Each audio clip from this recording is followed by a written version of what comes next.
Olá, eu sou a Laura Potrick, eu sou psicóloga e sou especialista no tratamento da ansiedade. E esse é mais um episódio do podcast Tratando Sua Ansiedade. Hoje nós temos um episódio especial, é o episódio chamado Me Ajuda Laura. Nesse formato eu recebo mensagens de ouvintes e aí, baseada em situações reais, eu construo uma resposta clínica aprofundada que vai além do caso individual e toca em questões e padrões que aparecem com frequência, tanto aqui no consultório quanto nas minhas conversas sobre saúde mental de forma geral. A mensagem que eu recebi hoje, que eu selecionei para responder para vocês, é da Kátia.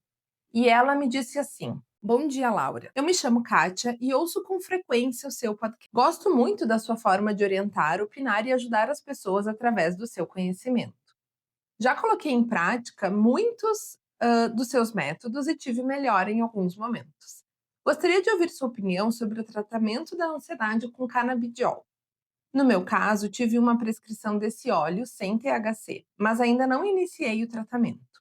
Sou um pouco avessa ao uso de medicamentos industrializados, apesar de já ter feito uso há alguns anos. Não faço uso de qualquer droga ilícita e estou aberta à experiência desse tratamento alternativo. Poderia comentar a sua opinião? Kátia, que mensagem importante, né? Muito obrigada pela confiança e pela coragem de compartilhar algo tão especial. Essa dúvida é muito mais comum do que parece, né? Porque o canabidiol virou um tema frequente no consultório. E também um tema cercado de muita confusão, né? Tanto por parte de quem é entusiasta, quanto de quem é cético em relação a esse tratamento. Então, hoje, a gente vai fazer, nesse podcast aqui, né, aquilo que eu sempre proponho. A gente vai olhar para o que a ciência tem de disponível, sem alarmismo, sem romantismo, e te dar informações reais para que você possa tomar decisões mais consciente, de forma mais segura. Aqui é importante, desde o início, que a gente que eu deixe claro que, como psicóloga, eu não prescrevo medicamentos, nem suplementos, né? Nem copo d'água, como eu brinco. O meu papel aqui é te apresentar o que a evidência científica diz e o que ela ainda não sabe responder também. A decisão de iniciar ou não o tratamento, ela deve ser feita em conjunto com o médico que já te acompanha e que te fez essa prescrição. Então a gente vai começar pelo básico. O que é o canabidiol, né? E como ele age no cérebro. Então, o canabidiol ou CBD é um dos mais de 100 canabidióis presentes na planta cannabis sativa. Diferente do THC, que é o tetrahidrocannabidiol, canabinol. Ixi, que palavrinha. O CBD não tem efeito psicoativo, ou seja, ele não causa aquela sensação de estar chapado, não altera a percepção de realidade e não gera dependência nos moldes tradicionais.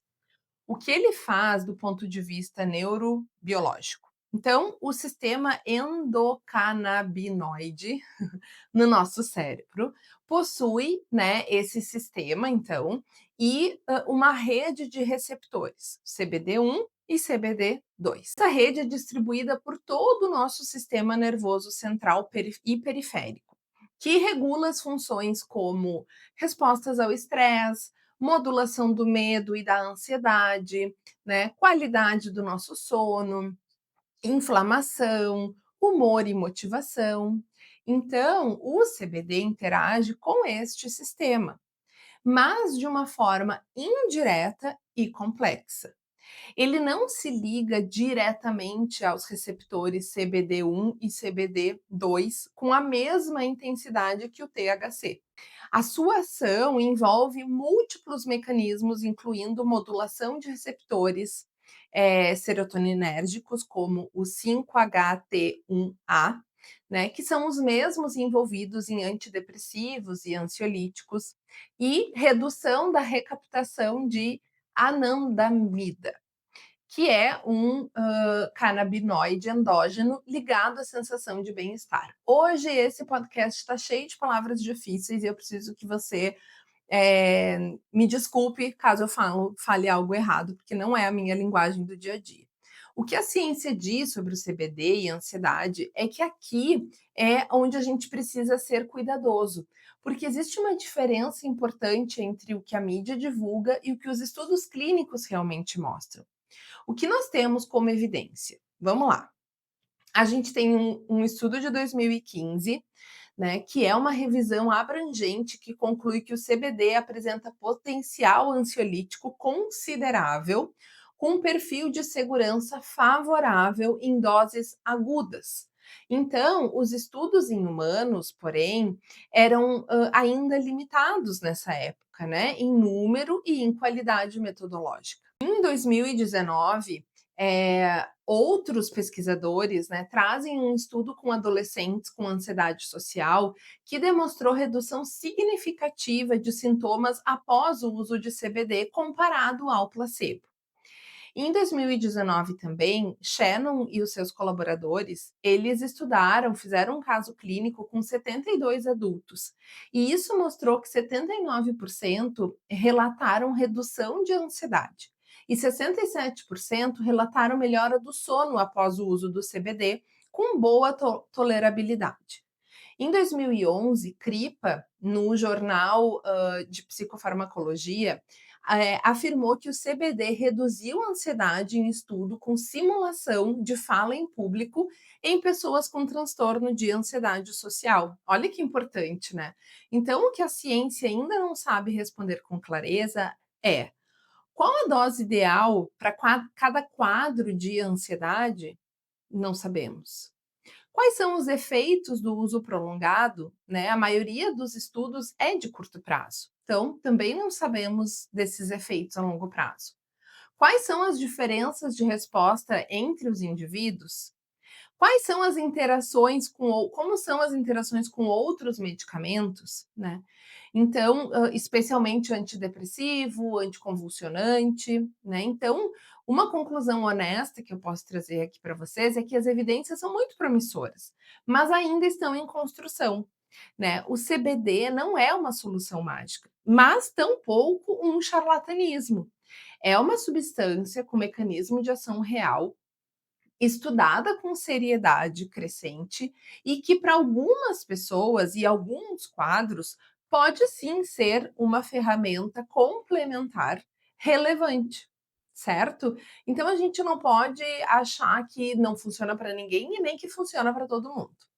Agora vamos imaginar uma mulher de 37 anos diagnosticada com transtorno de ansiedade generalizado há 5 anos, né? Ela já havia feito uso de ansiolítico, de antidepressivos, com resposta parcial e efeitos colaterais que a incomodavam bastante, principalmente ganho de peso e embotamento emocional. Aí ela chega no consultório com essa prescrição médica de CBD e uma ambivalência, né, muito parecido com o que a Kátia me escreveu aqui, né? Eu queria tentar, mas eu tenho dúvida. E as perguntas dessa paciente, né, eram muito parecidas com a de muitas pessoas que chegam nessa situação.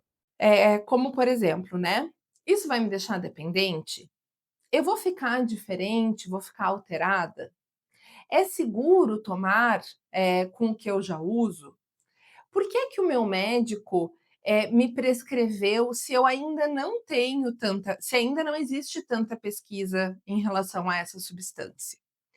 Então, o trabalho terapêutico nesse momento não foi sobre prescrever ou contraindicar. Afinal, esse papel é do médico. Foi sobre ajudar essa pessoa a compreender o que estava por trás dessa resistência. E aqui surgiu algo clinicamente muito importante. A aversão a medicamentos, muitas vezes, ela carrega uma crença subjacente de que precisar de remédio significa fraqueza.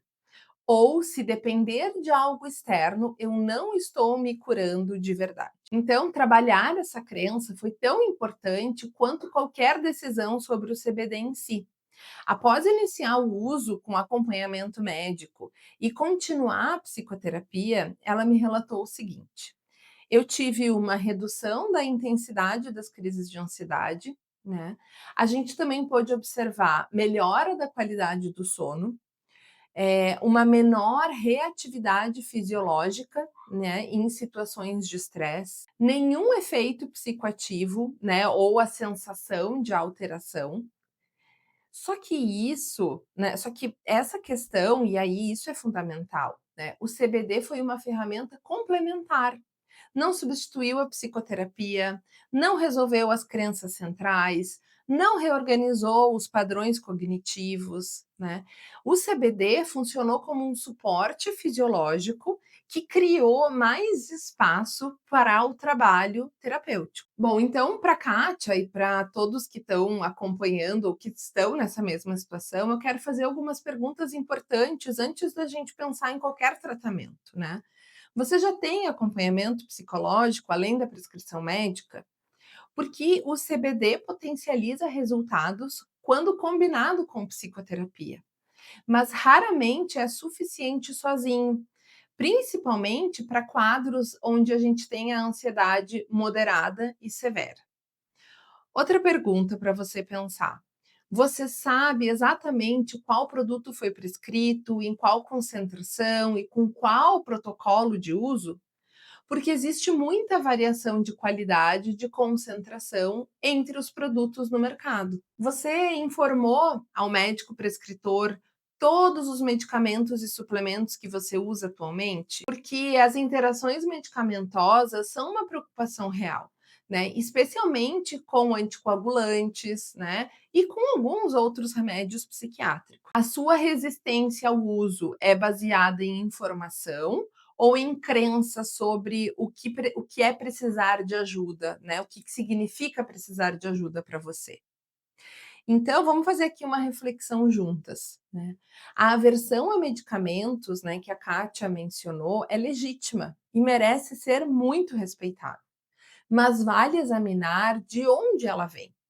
Existe diferença entre uma decisão informada de não usar e uma resistência baseada em uma crença de que cuidado externo é fraqueza, por exemplo. Então, reconhecer essa diferença pode ser o passo mais importante antes de qualquer decisão terapêutica. Se você está navegando em decisões sobre tratamento de ansiedade, seja com CBD, com psicofármacos ou abordagens não medicamentosas, né, e sente falta de um espaço para pensar isso com profundidade, a psicoterapia pode ser esse espaço, né. E aí, lá no meu site, laurapotric.com.br, você consegue me acessar, conhecer meu trabalho e entrar em contato comigo caso você precise, tá? Mas agora eu quero te dizer alguns caminhos, porque eu não vou te dizer toma ou não toma, né? Essa decisão ela deve ser tomada com o seu médico. O que eu posso te oferecer são as orientações para que, se você decidir iniciar, você faça isso da forma mais consciente e segura possível. Então, a primeira coisa que eu quero te dizer é: comece com expectativas realistas. CBD não é ansiolítico de ação imediata como um benzodiazepínico, né? Os seus efeitos tendem a ser graduais e cumulativos. A maioria dos estudos observa resultados consistentes após semanas de uso regular, não horas ou dias, né? A expectativa irreal, ela gera frustração precoce e abandono antes que o produto tenha chance de funcionar. A orientação número 2 é: registre a sua experiência. Mantenha um diário simples, com o horário que você está tomando, a dose que você tomou, o nível de ansiedade antes e depois, e aí você pode fazer uma escala de 0 a 10. Qual é a qualidade do sono, efeitos colaterais observados, né? Esse registro ele é super valioso para as consultas de acompanhamento, por exemplo, né? Quando você for lá com o seu médico, você vai dar dados reais para ele, ao invés de impressões subjetivas. Até porque muitas vezes a gente esquece de algumas coisas. Outra orientação é que o CBD não substitui psicoterapia, né? Esse ponto merece ser dito com clareza. O CBD pode reduzir a intensidade fisiológica da ansiedade, mas ele não modifica crenças centrais, não reorganiza padrões cognitivos automáticos, né? E não desenvolve tolerância à incerteza. Também não constrói uma regulação emocional, né, que seja duradoura. Para isso, existe a psicoterapia. Os melhores resultados no tratamento da ansiedade aparecem quando a abordagem farmacológica, né, ou de suplementação, ela é associada à psicoterapia. Então, elas andam juntas, né? As coisas acontecem juntas. Outra orientação: cuidado com o mercado no Brasil. O CBD é regulamentado pela Anvisa desde 2020. Mas ainda existe muita variação de qualidade, concentração e pureza entre os produtos disponíveis. Use apenas produtos com prescrição médica, de laboratórios com registro da Anvisa e com laudo de análise de terceiros, né? Então, um certificado de análise ou um COA, tá? O produto sem controle de qualidade pode ter concentração muito diferente do que está no rótulo, tanto para mais quanto para menos. Reveja a sua crença sobre medicamentos, né? Tanto para Kátia quanto para quem compartilha essa resistência, né? Usar recursos terapêuticos, sejam eles psicológicos, farmacológicos ou de suplementação, isso não é fraqueza, né? Isso é inteligência clínica. A ansiedade, ela tem substrato neurobiológico real. Então, tratar esse substrato com as ferramentas disponíveis, quando indicado, é tão legítimo quanto tratar a pressão alta com antihipertensivo. A pergunta não é preciso de ajuda. A pergunta é: eu estou usando as melhores ferramentas disponíveis para me ajudar? A ansiedade não tratada tem um custo alto no trabalho, nos relacionamentos, na qualidade de vida, né? Então, quando uma ferramenta complementar como o CBD colabora para reduzir esse custo e a gente vai lá e ignora por resistência não examinada, é uma decisão com consequências reais. Por outro lado, depositar no CBD a responsabilidade total pelo tratamento também é um erro clínico frequente. O alívio fisiológico que ele pode oferecer é uma janela e não uma solução. As melhores decisões terapêuticas não são tomadas por entusiasmo nem por medo. São tomadas com informação, com acompanhamento especializado e com honestidade sobre o que você realmente precisa. Kátia, você fez a coisa certa ao buscar informação antes de iniciar. E o fato de já ter prescrição médica significa que você não está tomando essa decisão sozinha, né? O que é exatamente o caminho correto. O canabidiol não é milagre, mas também não é o vilão que alguns defendem, nem a panaceia que outros vendem. É uma ferramenta. E com mecanismos de ação real, com evidências crescentes, né, com indicações específicas e com limites que a ciência ainda está mapeando. Então, usar essa ferramenta com consciência, com acompanhamento médico, com psicoterapia, né, tudo isso em paralelo e com expectativas realistas, é muito diferente de usá-la como fuga, né, ou como solução mágica. E talvez a pergunta mais importante não seja: devo ou não devo tomar CBD? E sim, eu estou construindo de forma consistente todas as condições para que a minha ansiedade diminua, e esse recurso pode ser parte desse processo? Se a resposta for sim, você já tem o que precisa. Então, Kátia, muito obrigada pela sua mensagem. Eu espero que esse episódio te ajude a tomar uma decisão mais informada e mais segura. E se você também quer enviar a sua pergunta para o próximo episódio do Me Ajuda Laura, é só escrever para o laurapotrick@gmail.com. Traga a sua dúvida, que ela pode ser exatamente o que outra pessoa está precisando ouvir. E se você quiser conhecer mais o meu trabalho clínico, né, ou saber sobre os atendimentos, acesse o meu site, lá, www.laurapotrick.com.br. Até breve.